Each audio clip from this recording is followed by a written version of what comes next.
My name's Dr. Carol Michael. This is where we run our business from. This is Rathdeg, it's an Iron Age fort at the base of Snowdon. We're a life science business. We extract plant compounds from indigenous species to aid weight loss and for type 2 diabetes.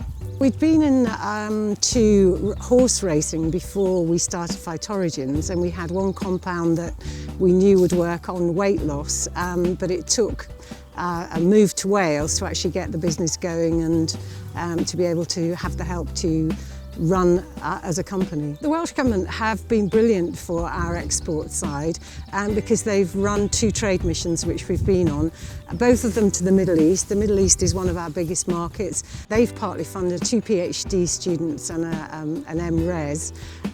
They've also allowed us to use one of the top scientists in animal healthcare from Aberystwyth, which is brilliant for us, absolutely brilliant, and we're looking forward to working with him this year.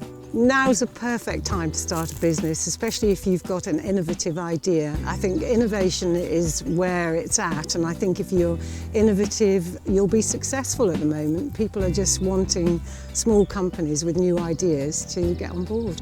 If you're wanting to be an entrepreneur, the advice I could give is to be determined and to believe in yourself, keep at it and keep moving forward.